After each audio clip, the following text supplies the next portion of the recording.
You are live. Whoa, man, this is crazy. This is crazy. Another live with you. So let's wait for like a few minutes to get people on. But man, how's your day so far?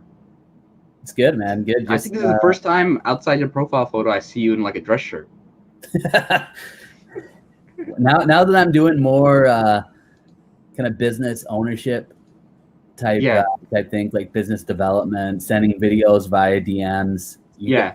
You got to dress up, otherwise. No, I get you. Yo, can you? Let me see. Can you comment on your live so I can at least see? I can't seem to find or no. Share the link with me. Share the link with me. I'll Can just you do tag you. that? Yeah, yeah. Tag. Oh, tag me. That's the best way. Cool. Yeah, I mean it's been weird, man. How sometimes the algorithm, because I want to see who's on. If you're on, put a J and J in the chat. JJ. JJ. JJ. J- All right. Janeed. No, I'm just. Yo, people butcher my name, but I find intention is all it's about. If you're like trying, but then there's some people who like refuse, and it's like, dude, that's not my name. I don't know. I don't know why it's not letting me tag you right now. You can't see it on the page. No, just write any comment so at least I could see on your activity. We got James Barry. What's up, James? Nice to see you. Nice to see you. You know James? Probably. I probably see them around. See, the thing is, I'm bad with names. Like, and I'll tell you why. Is because until someone engages with me for a decent amount of time, it's like hard for me to like be good at the names. So let me. Yeah, I mean, James is he works at a recruitment company, kind of up and coming recruitment agency, and You know what? You know what? James is gonna be the key to all this. I'm gonna check James's activity and then find this slide. Yeah, I'm surprised it's not coming through, but dude, it's weird. Yeah, no, we're connected. James probably see all activity. Yeah, sorry about this, audience. See, it's so weird. I gotta go like through these back channels. So it didn't. I mean, it looked like it showed up on my page. Yeah, I don't know. It's been weird, man. It's been a little funky. Hey, what's up? Hey, Amanda, nice to see you. So look, now we got to figure out. So which J is you? Which J is me? Am I the first J? Am I the second J? I mean, it's your channel. How does that work? You're always the first J, man. Come on. No. I'll give you. You're the original. You're the original. OJ. OJ. We changed it from OG to OJ. That's right. Yeah. So no, I mean, so now you're on your own, man. How are things, man? How is it? Like, how did it feel? Because I know it's different, right?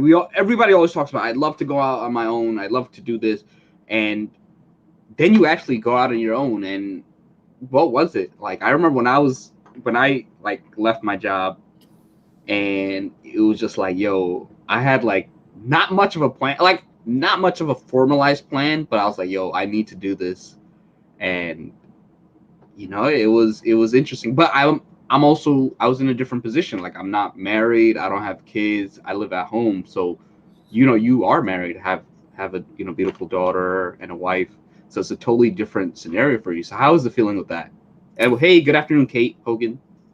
Yeah, man, that's a great question. It's funny. I think if I hadn't been just so active on LinkedIn and so connected to, I mean, pretty much everyone I'm connected to on LinkedIn is an entrepreneur, or they've got their own business. And so I think if that hadn't been the case, it would have probably felt really lonely. But it's been a pretty natural transition, to be honest. I mean, just still interacting with a lot of people on LinkedIn. It's been a good way to grow the business as well already. I know I've shared with a couple people. We've got our first client, which we're super excited about, and so I think obviously that's a huge deal when you're just starting out.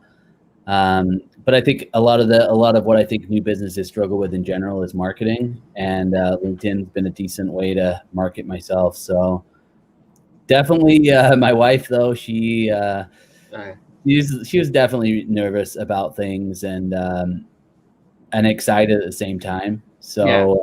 So that's kind of how I feel, and luckily I've been preparing financially in terms of like getting expenses low. So if you don't mind sharing, like, what's your rule? You don't have to say dollar amount, but what would you say is like how many months expenses would you feel comfortable? Like, you know, because if I had like 1 month's expense, it's like I wouldn't feel comfortable leaving, right? But what do you feel is a good rule of thumb? I mean, I was probably at about 4 to 6 months comfortably, where I could survive with zero income. So that was enough. That was enough for me. But I've heard it all over. I mean, I guess it depends how risk averse you are.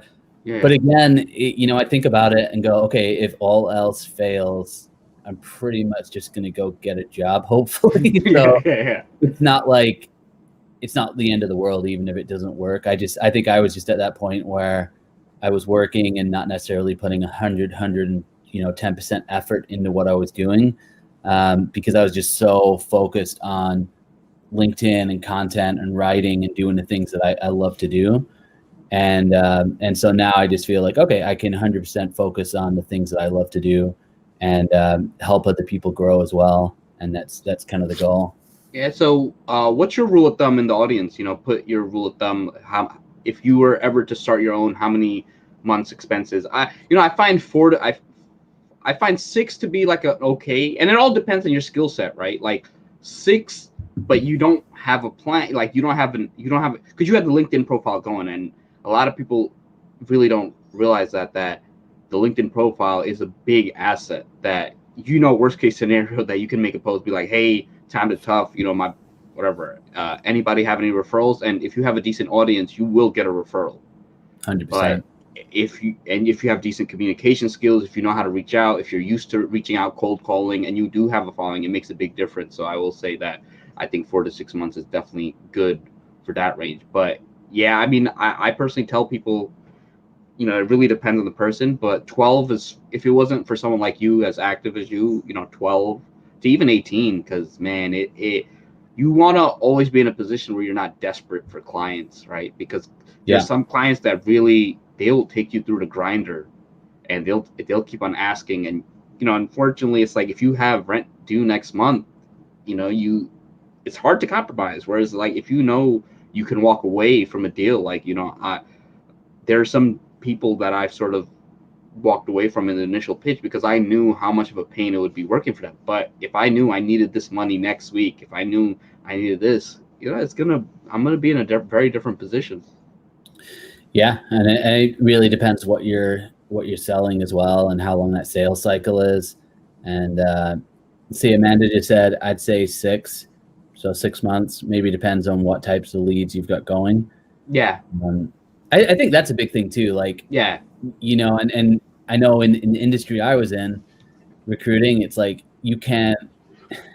So people like, why don't you side hustle it? And it's like, well, I can't side hustle a business that's designed to help recruitment agency grow while I'm working at a recruiting agency. Yeah. And just like if you want to be a recruiter and go solo, you can't just do that yourself because you have non-competes, you got all this stuff in place. Yeah. But ideally, I mean, if you're like, hey, I want to start off a coaching course, or I want to start off like you know, an e-commerce store or whatever it is, most of the time you can start it off as a side hustle. And once you've got enough income, you know, that obviously helps out. Like, you don't need to replace your full income, but if you've got some savings and maybe you get half of what you're making income wise, and you know, the more time you put into it, you're going to generate more money. That's a super solid position. And I think that's probably more doable for most people.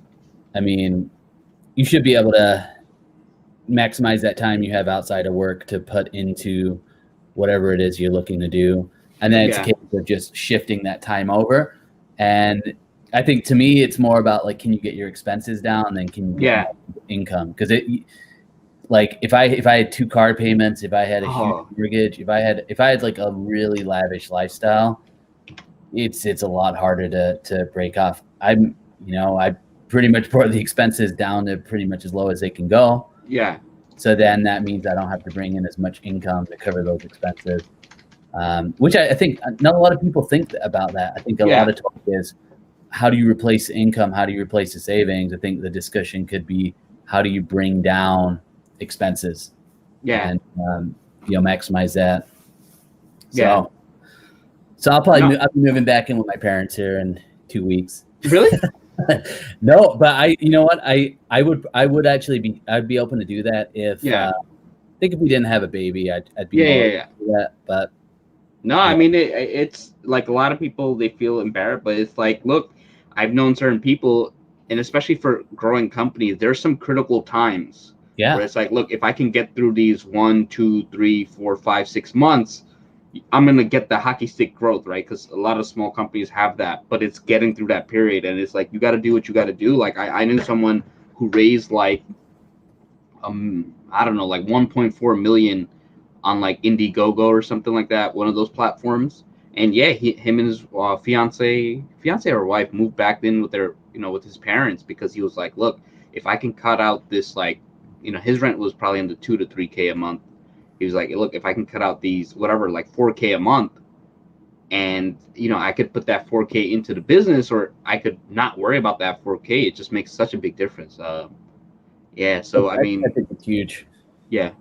And especially like, I hear it all the time. People dislike their jobs or they're not doing something they're necessarily 100% passionate about. And I think you could go for your passion if you don't have Yeah. the huge expenses. And I made a post about that the other day where it's like I feel like our lifestyles a lot of time cages into those jobs. Yeah. And it's like used to talk to people all the time in recruiting that would say, yeah, I don't like my job. I'm thinking about doing something else. And it's like, well, if you make a pivot job wise, unless you're able to accept lower money, it's going to be really hard. Yeah, you have to be flexible. Like I knew someone who was kind of in a position, and it was basically like a car that they didn't really drive too much, and that car was costing them, let's say, like $2,000, two and a half grand after like payments and insurance. And I was like, look, dude, you do this one thing, and a lot of people won't understand. Let's say it's $2,000 now before taxes, that's like 2,500, right? So it's like you're really saving this much money, and that just really holding you back. It's like, what's the point? And then go buy the car next year, right? Go buy the car the year after. Don't ever buy the car. That's what I say. Really? No, You're not a car guy? I think if you're like, I totally get it. If you're like really passionate about cars, I'm not actually really that big of a car guy. Yeah, I think I prefer like nice vacations or like going to different places around the world. I think that's probably what I would. I'm gonna get a car, but I'm gonna get a car after I get like like the house, the ring, all the more important stuff, and I'm gonna fit it within my budget. But don't worry, we gotta get the car. I gotta put that. When I make a LinkedIn video, I gotta have it in the background. I gotta look cool. Dude, well, when you start off the no degree coaching business, I'll be there for you. Nah. I'm not starting off. Oh look, but you know what? I am getting my career coaching certification in like 2 weeks.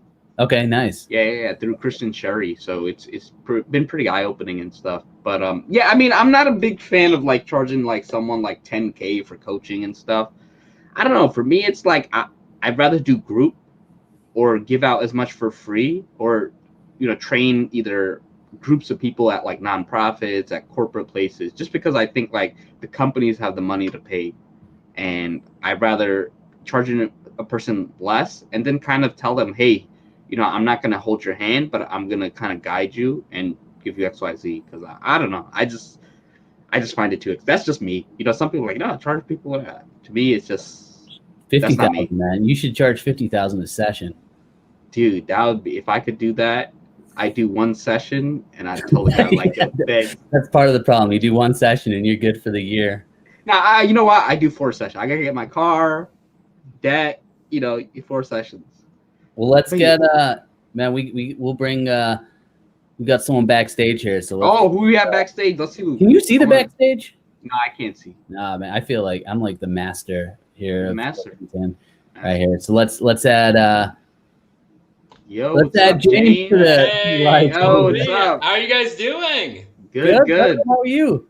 Dude, I'm doing well. I literally just invested in a new webcam and like a new audio setup like 1 week ago. And I'm like so happy that it came just in time for this. Nice.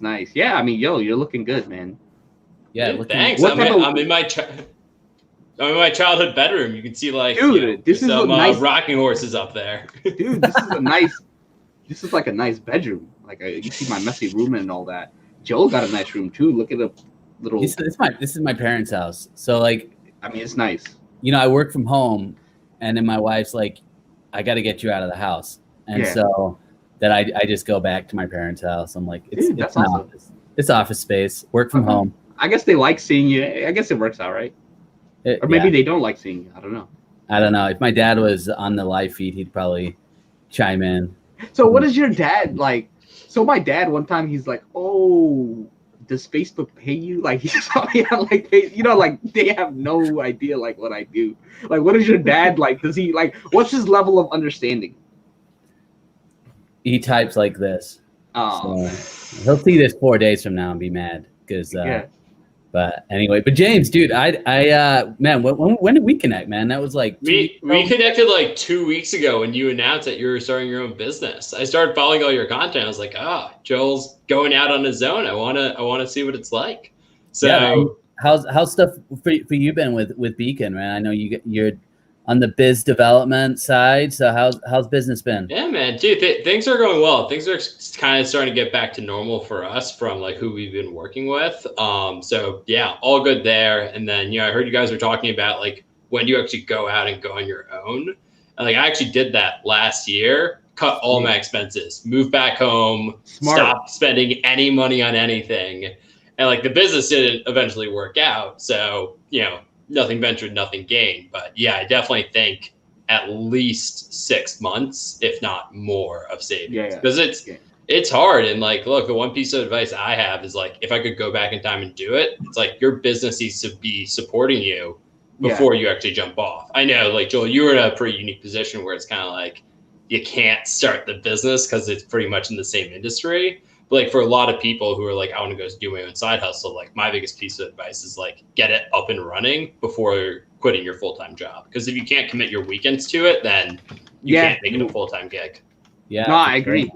To go like a set, because I've been working like 7 days a week. I mean, I think I took like Sunday sort of off. I mean, you always answer like a couple emails, this and that, little things, and I took sort of yesterday pretty light. But you have to get at least used to working 7 days sometimes, because you'll have spurts. I mean, I was working like pandemic, like March to like June, like 60, 70, 80-hour weeks. And like I was sitting on my chair so much that my ass started to hurt. And I had to get a new chair. Look, my old desk, I bought it for $20 off Craigslist. It was like a desk and a chair. And then eventually I had to get like a Herman Miller. Like that was like the best. I got a used Herman Miller. Oh, 100%. Dude, I recommend it, man. Craigslist, go find all these offices are shutting down. Go grab a chair, man. It's not a bad idea, actually. No, I've actually bought them used before in my previous job because I was sitting for like 60 hours a week. And I was like, I gotta have something nice to sit in. Yeah, no, dude, it was so bad that I would have to go lie on my bed to go answer messages on my phone and emails on my phone just because I couldn't sit down anymore.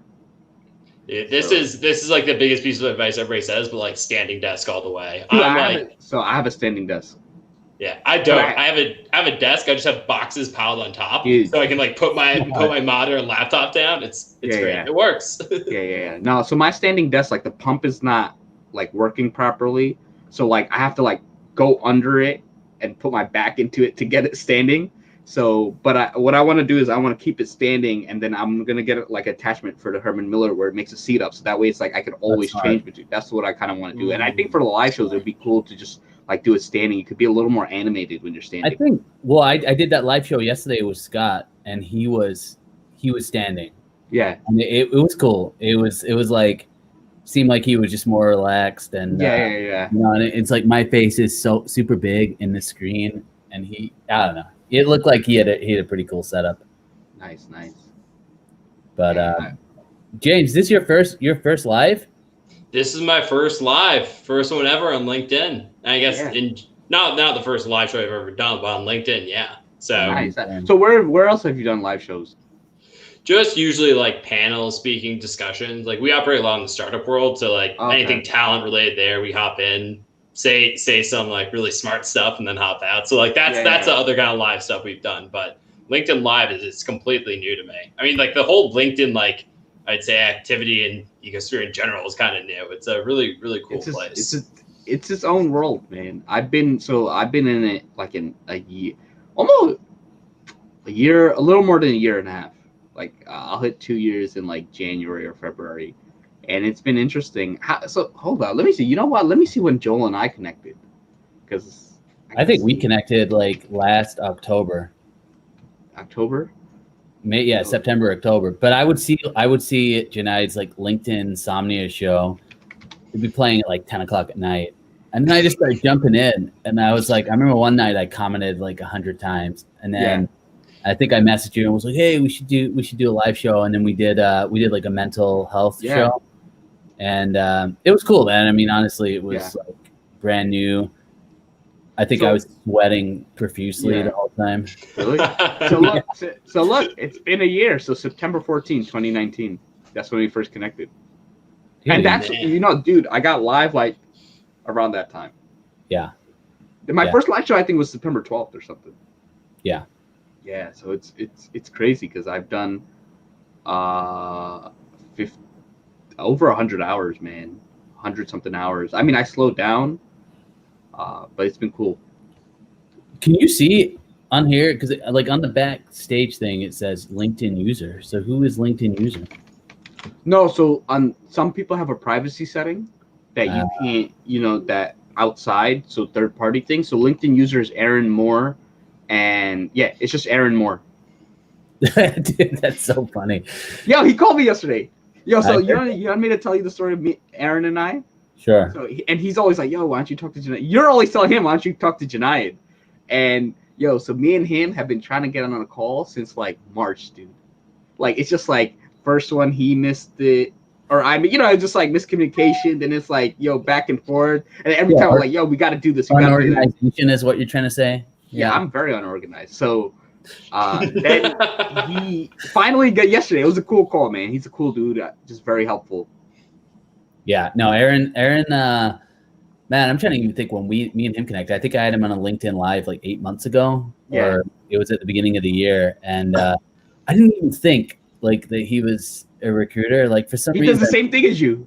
Yeah, I wasn't thinking about it, and then one day I reached out to him and I was like, hey, we should work together, because the company he works for is super awesome. They do like restoration and like concrete restoration, so it was somewhat similar to construction that I was doing recruiting for, and then we just ended up working together, and it was just super cool experience, and very, I mean, Aaron's like, it's like anybody you connect here on LinkedIn. It's like most people are the same people that their content is, because it's not like Instagram where you're struggling like real estate agent and you're taking pictures in front of a Ferrari to like boost your views. It's like your content. It's LinkedIn. So there's no real hype up. It's like everyone's pretty much the same person.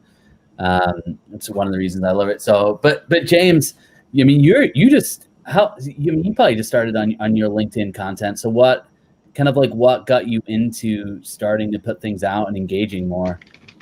Yeah.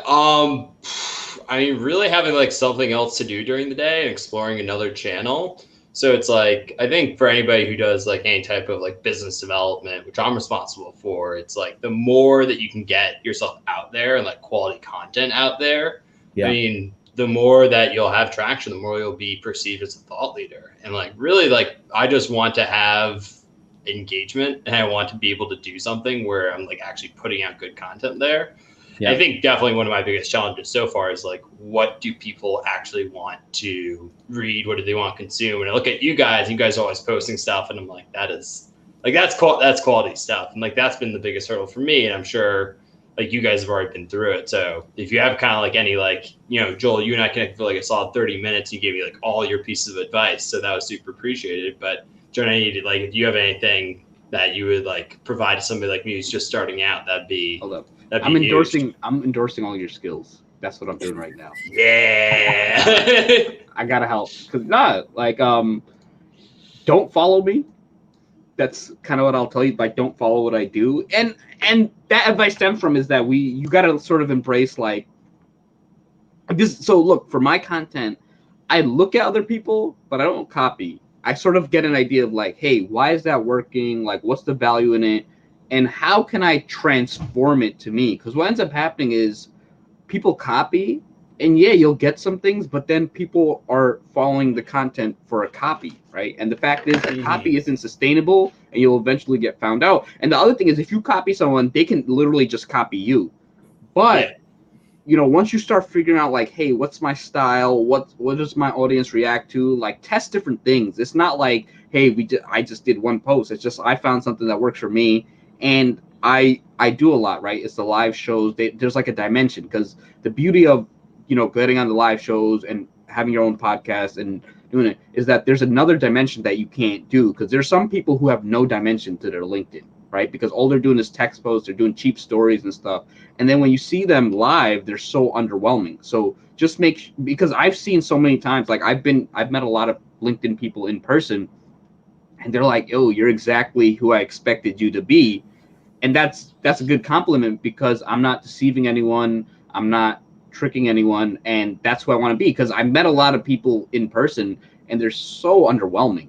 Like, they come across, I mean, I kind of had an idea, but of how they would be in real life. Like I'm good at kind of seeing through that. But when you meet them, it's just like, yo, you're not that person. Like like your Ferrari is rented for your post kind of thing. You don't want that. So that's kind of what I would say. Just kind of observe and kind of go at your own pace and kind of see, like, don't take inspiration from other people, but don't become other people.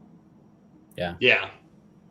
Well, and I think too, like, man, it's hard, because I just think you just do it. The more and more you do it, the more and more you kind of just figure out like what your voice is. So I remember like my first couple posts, like I remember one I did on a Sunday was like, it is really embarrassing to share, but I did like this like emoji math, and it was like, it's so dumb.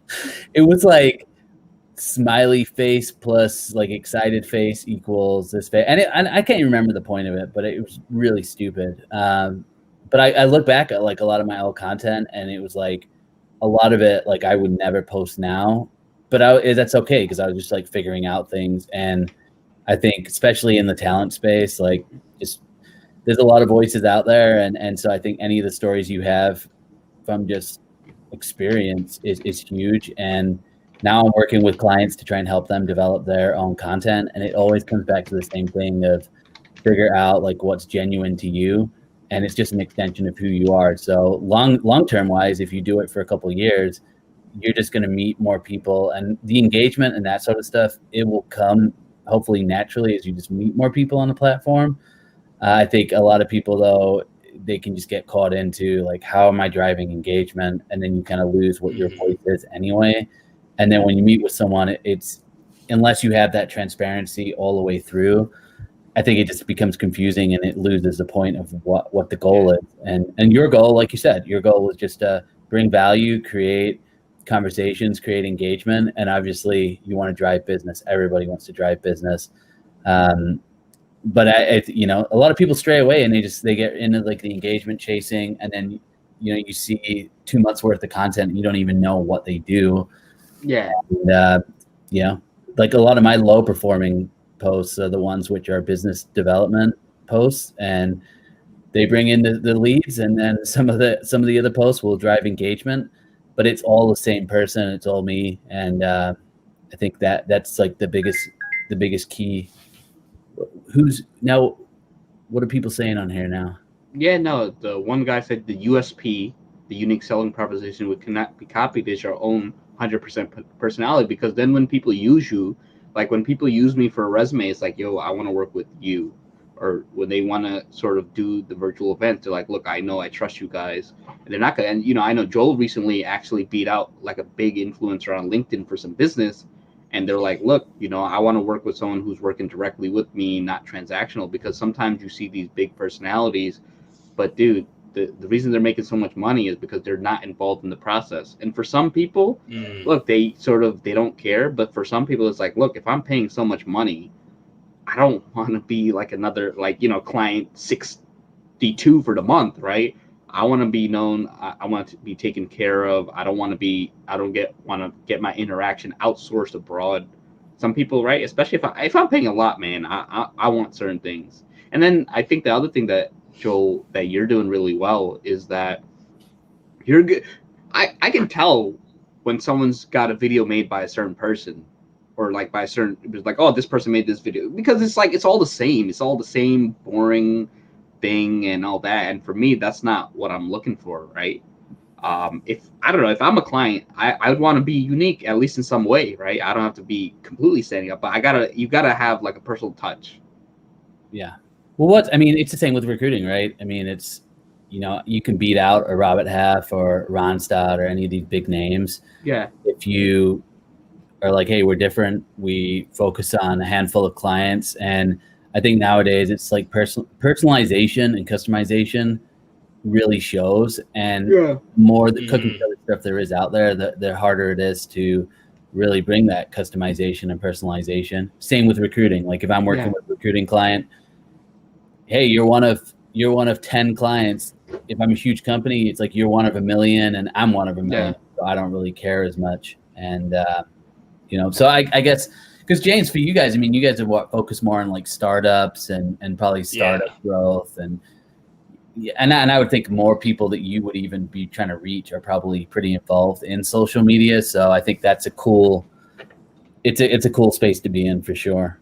Yeah, I mean, it's a completely like new channel for us. And like one question I have for you guys is like, so right now, like I'm having a great time being invited onto this live show out of like nowhere. Like this is not penciled in my day whatsoever. And like it's very much like you're really talking to people. But like I'm sure you guys have heard about like The Social Dilemma, which just came out. I haven't actually watched it, but I did break my phone 3 weeks ago. It's a Netflix documentary about how social media is pretty much designed to keep people on it. Oh yeah. It's designed. It's like a drop. Yeah. So I broke my phone 3 weeks ago. I haven't been on Instagram, Facebook, or any of that. And I've been a lot happier. So like, and my question for you guys is like, how do you like view social media in that lens? And like one way it's like, it's great for like getting your voice out there and like being effective and like creating content. But on the other hand, it also creates these like tiny like desires to like always be checking it. And that's not really good for long-term happiness. How do you balance that? I mean, for me, it's that, so social media is a tool. And then the first thing is you gotta be aware that of like, hey, what is it designed to do? All right. So what is Instagram? What do all these platforms designed to do, right? Keep you as long as possible so they can get more ads and they can say to the advertisers, hey, push more ads, right? The more time you spend. Now, the beauty of LinkedIn, I'll tell you, is that LinkedIn doesn't make the majority of its money from ads. Ads is actually a small division. LinkedIn makes the majority of its money from the recruiting, LinkedIn Sales Navigator, LinkedIn that, and, all job postings. So now it's like LinkedIn, you're not designed to stay on as long as other platforms. Also, the other thing is you're not competing with the celebrities, the half-naked woman, and all that stuff. So it's a different thing. So, but just try to find like a healthy balance. Like, hey, is it working for my life? Is it doing the right things? Because I remember when I had TikTok, man. So I have TikTok on a different phone, like my old phone. Like, dude, TikTok is the most out of anything. Their algorithm is the absolute best. And just the way it's designed, they have it down to the science. So it's kind of like you want to do something like, oh, I only use it at this time, or I only use it, I don't use it on my bed. Even that, like even making small rules like that, like I won't use social media when I'm in my bed, because then what happens is if you make that one rule, you don't wake up and check your Instagram feed, right? You don't go to sleep, and that's where people kill a lot of time. So it's like knowing your strengths and weaknesses, and just like anything, like a tool, right? A hammer is a tool. You could use it to like build things, or you could use it to like break your own kneecaps. So it's up to you to sort of choose what you want to do. I mean, I'll let Joel kind of go. Yeah, I mean, it's funny. I mean, I actually just posted about this a couple of weeks ago, but Cal Newport did this TEDx talk about, I don't know, it must have been like 5 years ago. And it's basically all about how he quit Facebook. And I don't know a ton about him, but I think he's like pretty high up in the tech space. And he ran through, like on this TED Talk, he basically ran through like what his life is like without social media. And at that point, I was engaged on Facebook just like most people are. Like I didn't have a following. I was just kind of wasting time on there. And he just went into like everything, like how they have it scrolling to emulate, Vegas to keep people addicted. And I think what really hit me from that point is he was like, yeah, if you feel like you're not on Facebook, then like the first thing that happens is like, how am I going to stay in contact with my grandma? How am I going to not go to these events? How am I going to be like a person? And so that really hit me. And then the second part was just like the fact that every time I scrolled, somebody else profited from it. So I quit all social media completely. I also took off every single app off my phone, like the internet included. And I deleted everything basically from my phone for about 3 years. And that was awesome. And it was like, I was super productive at work. I was really, really just like focused on everything I did. I found myself working like 5 hours a day and getting the work that I would have got done in 10 hours a day, and just became this like, but then I also became like a voice of like social media is bad, it's evil, all this sort of stuff. So I kind of went through that period.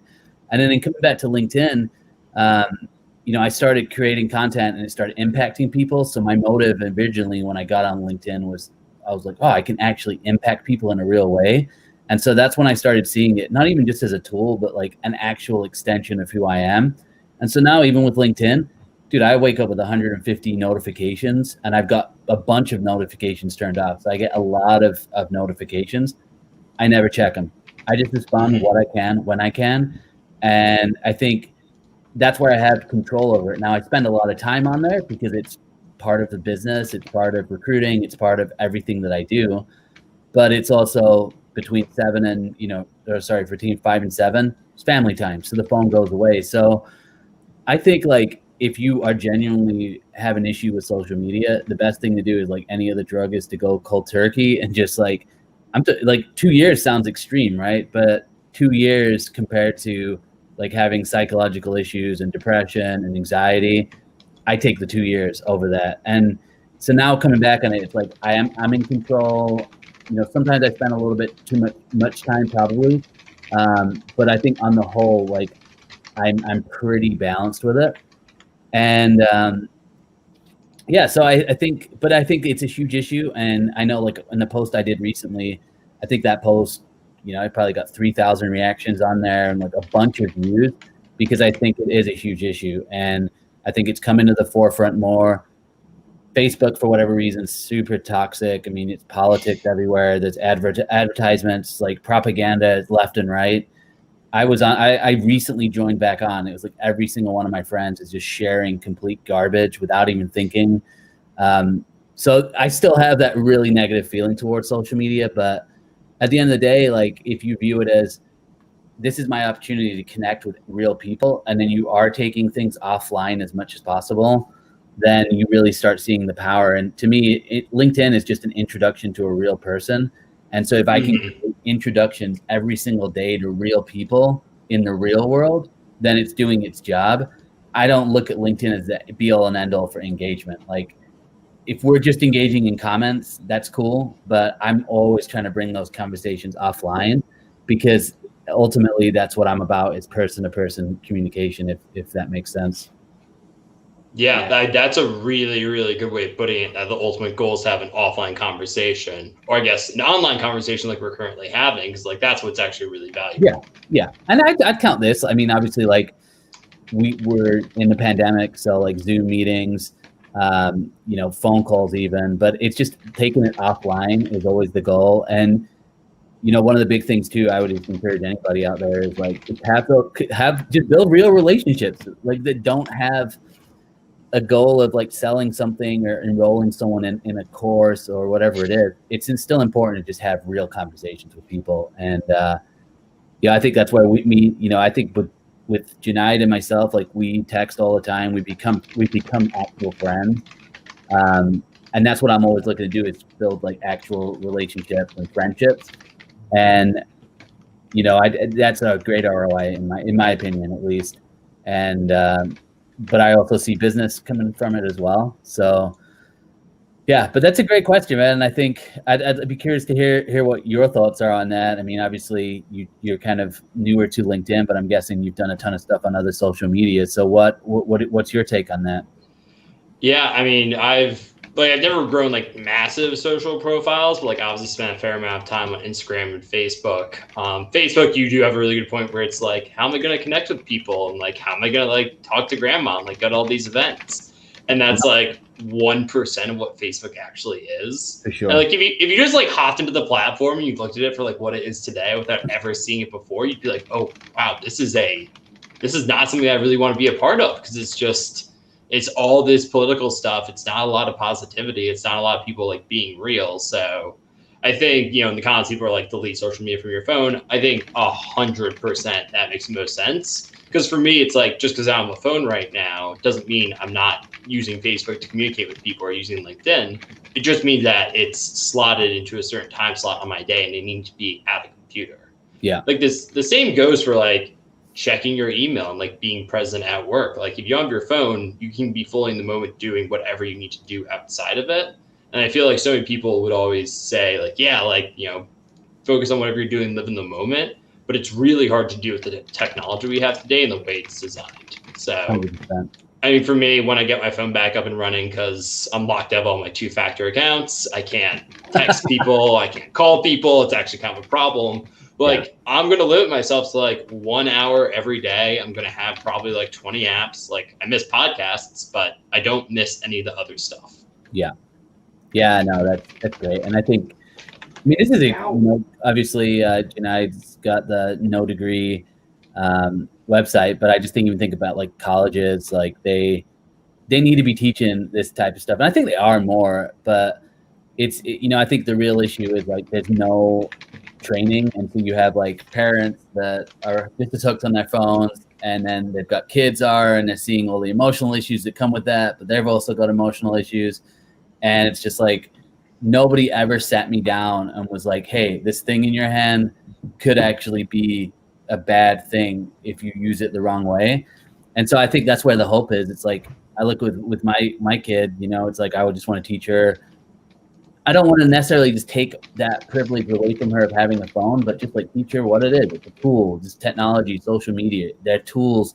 You're in control, but they are powerful if you aren't aware of that. And but I just think the education's been so bad, and then you have an app like TikTok. I mean, TikTok is like, they're geniuses, and it's like people rip it and they go, oh, it's just dancing. It's like, no, you need to actually watch it. It's like really creative people who are really, really, really great, like producers, and high quality comedy, high quality videos. It's right in our attention span, which is 15 seconds to a minute. It's absolute genius, and it's the way most stuff's going. Like I can't remember the last time I sat down and even watched like that long of a video, or like even on movies. Like my attention span's lower, and I think that's the way it's going. It's just, you get bored. I'll bring up sort of an interesting point. I think it's also really hard to teach because these things happen so fast and they're so new that it's like, how do you teach it? Because it's like sometimes you just experience, right? Some things are so new that it's like you can't have like a course on because it's all new studies and all sorts of different things. And a lot of these companies, what they do is they have like psychologists and they have all these researchers to figure out, hey, how do I squeeze 2 more seconds on someone on the feed? How do I squeeze 10 more seconds? And then the other thing is, you really have to look at it like gambling, right? One of the most addictive things are variable rewards, right? Variable. You don't know when the next win is, because then it could be the next one. And that's what social media is. It's like, hey, the next video, it's like the random dopamine rush is really addictive, because it's like, hey, you're just scrolling, because sometimes you can scroll I don't know how people do it, but people scroll. Well, I know for Facebook, they scroll for hours because they're looking for that next post. They're looking for that post that's going to do it. And you just don't know. So a lot of it's like really realizing like, hey, why is this so addictive? Why does it work? And then how do I incorporate it into my life? Some people use timers. Some people use, right? Because sometimes I know it's like there are these things that track how long you spend on websites. And then you're like, wow, I spent 20, 30 hours on Facebook, and I say I don't have time for the gym. Like I gotta make something. So it's realizing those other things. And I will say that, obviously we get rewired to not watch longer things, but I will say that it doesn't take too long to sort of rewire yourself the other way. Like I was actually talking to my friend, and he said he cut a lot of sugar out on his diet. And when he started eating vegetables were actually sweet to him because he had so little sugar. So it's kind of that thing where it's like, James has cut it out for a couple of weeks, and now it's gonna be different. Now he's gonna approach it a different way because he has that culture. But let's, if you don't mind, someone asked Balam asked the question, how far are you guys willing to be honest and funny on LinkedIn? I'm willing to go all the way. I still hold myself up. I still hold myself back a little.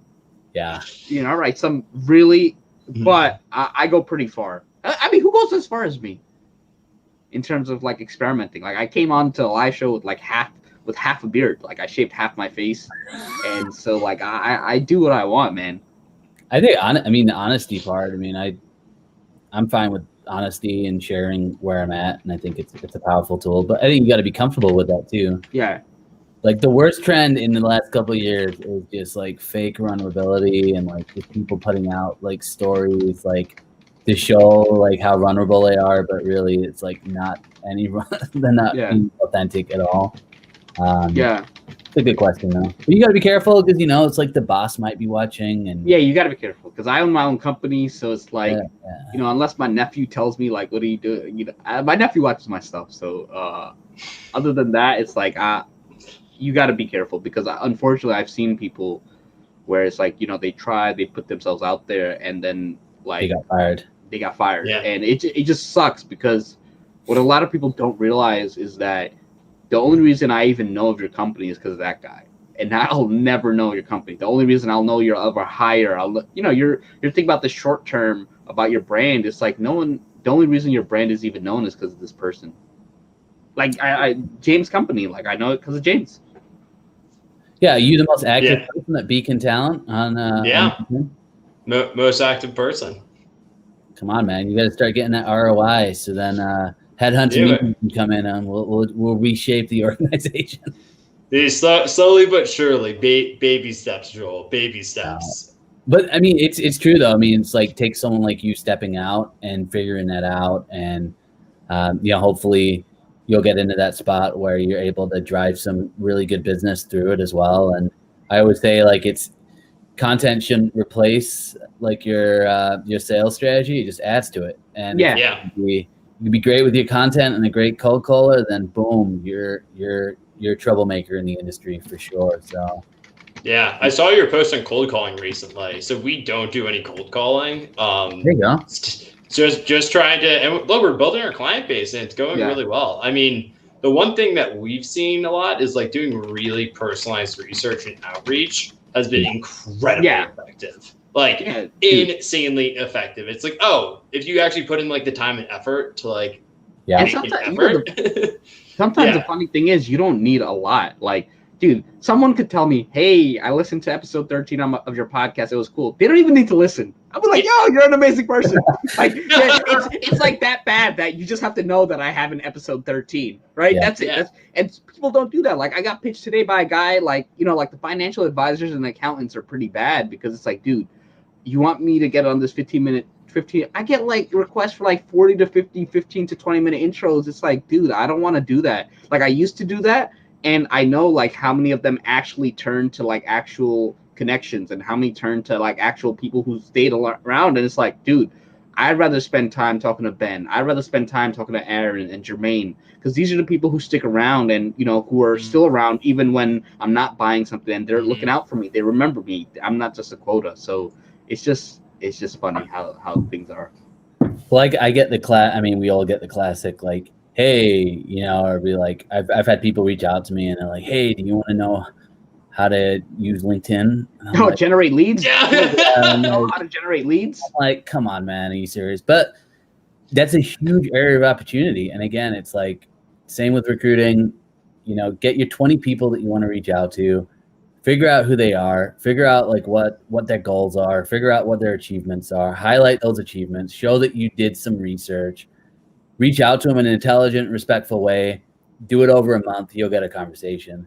Yeah. The problem is it's just like most companies are literally like, let's just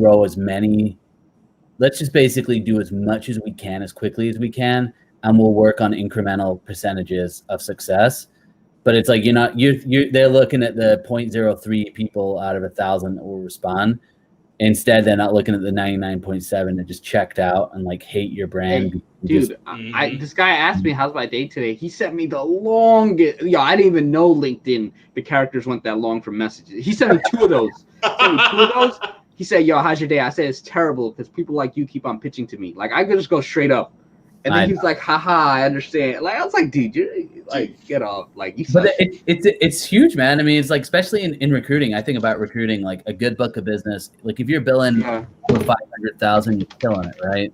Yeah. So you break that down, 500,000 a year. Maybe you got 10 clients, and you do 2 placements of 25K. Yeah. You just got your $500,000. It's 10 clients. You pick up 2 clients a month. That's you just grow it slowly. Yeah. Scott McGregor, he said it great yesterday. He's like, just execute,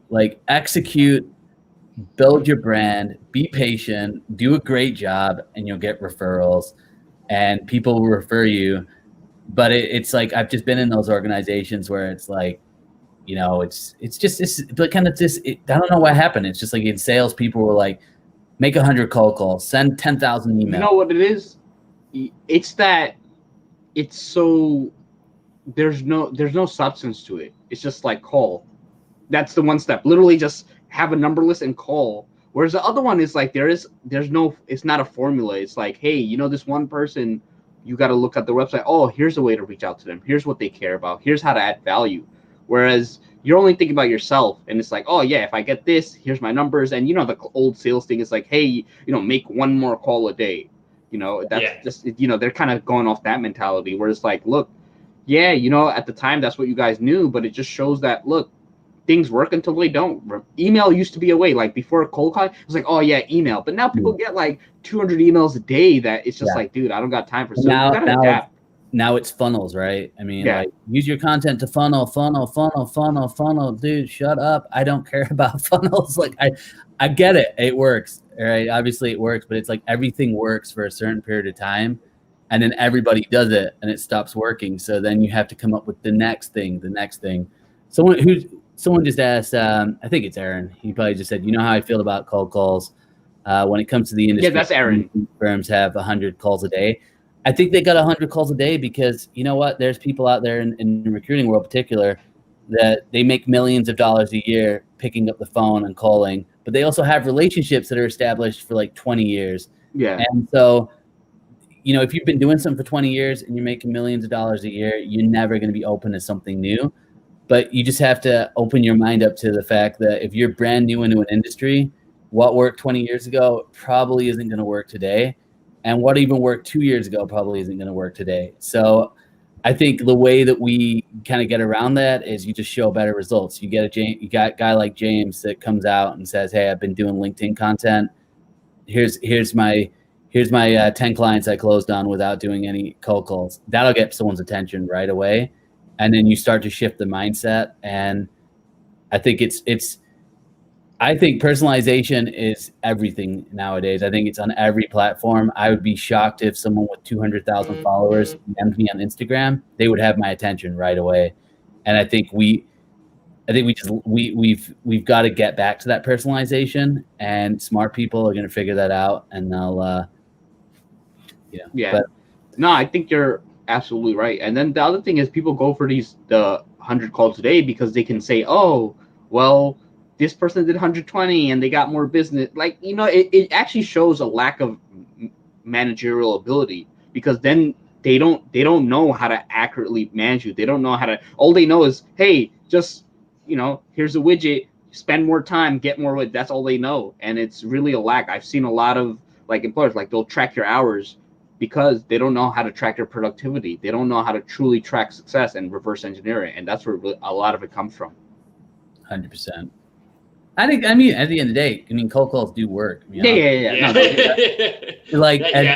I think, you know, if you make 100 and if you make one cold call compared to 100, 100's going to beat out the day. Yeah. And I don't think you necessarily get away from that. I just think it's adding. No, you have to change your strategy. Adjust your strategy. I'm not saying don't cold call, but yeah, just be more strategic with your cold call. Like, don't cold call me and ask me if I need a recruiter. Or it's like, dude, that makes no sense for me. Whereas, you know, you see a company posted that they're hiring, and they need XYZ, and you have people like that, make the call. It makes sense. You're adding value to them. That's the type of cold call that they want, but not like just randomly pitching to people. Like, just doesn't make sense. So I think someone sent me an email regarding like custom suits. It's like, dude, I'm not like, I have enough of my custom suits. Like, what am I going to do with the custom suit at home? Like, and plus, if anything, if you said, hey, we do custom jackets because you don't need pants, like, then I'd be like, okay, I'll take that. But yeah, you're saying something, James? Well, new business for COVID. So I mean, it's not cold calls; it's more warm calls. So it's you want to send them an email and you want to make it clear who you are before you cold call them, because especially if you're not coming from a brand name that they already know, and you're like, "Hey, it's James from Beacon," and you're gonna be like, "Well, who are you? Why am I going to talk to you?" Then you're gonna get hung up on. But people cold call because it works, and like one of the big core tenets of like building any business is that the more channels you reach out on, the higher your success rates. 100%. And like that isn't going to change, like ever. Like sales is always changing, but reaching out on more channels is always going to be more effective than reaching out on your. That's what it comes down to. Well, hey guys, I didn't even realize, but we've been on here for like an hour, which is awesome. But I know I've got a couple things coming up that I gotta hop on, but. Love it, James. I appreciate the fact that you were able just to hop on, and everyone else out there, we really appreciate you out there too. And I think we're going to be coming live with these shows every 2 weeks at this time. And really, if you want to be like James and get on the show, just engage, and we're going to be just inviting random people on just to be able to chat like we did. And this wasn't planned. This wasn't something that any of us had planned on. So yeah, we appreciate everyone, and hopefully. Wait, let me just shout out to Aruna. She's one of my good connections, so I really appreciate her. And shout out to Aaron and all the other people.